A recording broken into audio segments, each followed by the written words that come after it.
Hare Krishna. Don't take life so personally.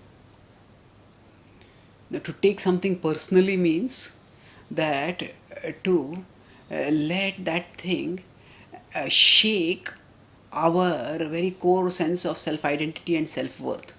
So, for example, say when there is a meeting going on and there is a say managerial meeting going on, at that time a person may give a suggestion and then somebody else may find out the faults in that suggestion. So at that time, then the person who is pointing out the faults may say that don't take this personally, this is nothing against you. You are different from this particular plan of action that you are suggesting.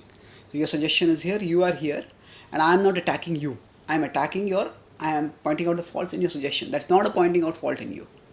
So don't take things personally means keep a sense of distance and detachment from, say, whatever is happening and your own sense of identity and self-worth.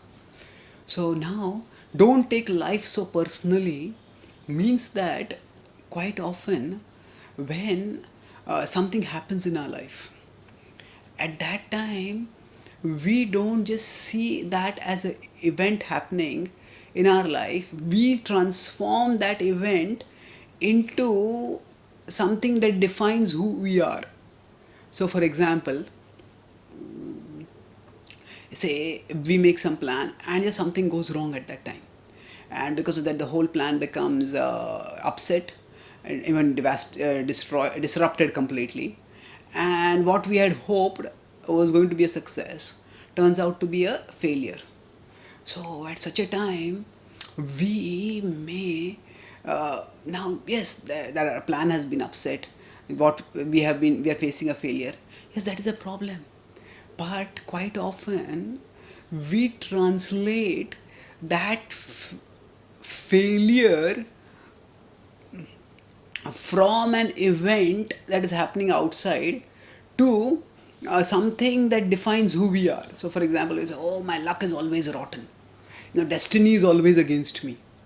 So we tend to extrapolate and generalize from a specific event, and often such extrapolation and generalization is unwarranted and undesirable.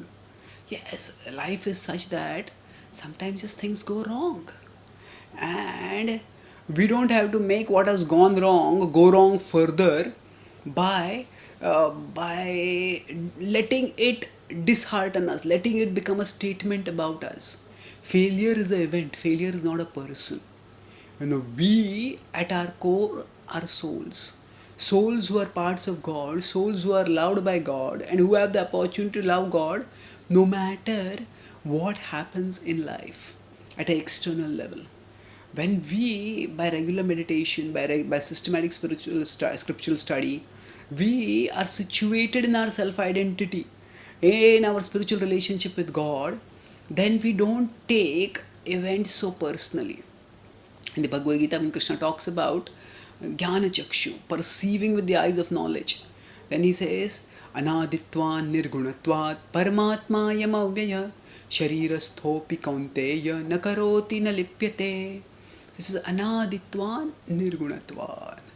That actually the soul is beyond time, beyond the mode, which is the fabric of material existence. Paramatma, the Atma is Param, is transcendental. Sharirasthopi kaunteya, although situated in the body, nakaroti nalipyate.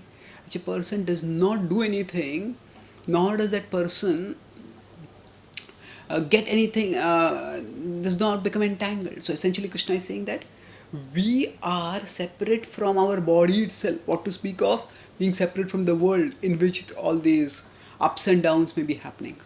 So when we recognize that we are beyond these worldly ups and downs, then we won't let ourselves get carried away by situations. Rather, by recognizing that we are different from our situation, we will treat it with detachment. We will treat it with distance. We will be able to respond with dignity and maturity by recognizing that what is happening to, uh, to us does not define who we are. By disconnecting a event from whatever interpretation, whatever spin our mind gives to it, by that we can maintain perspective and thus keep calm and then respond with maturity, with clarity, in a way that rectifies the situation, not aggravates it.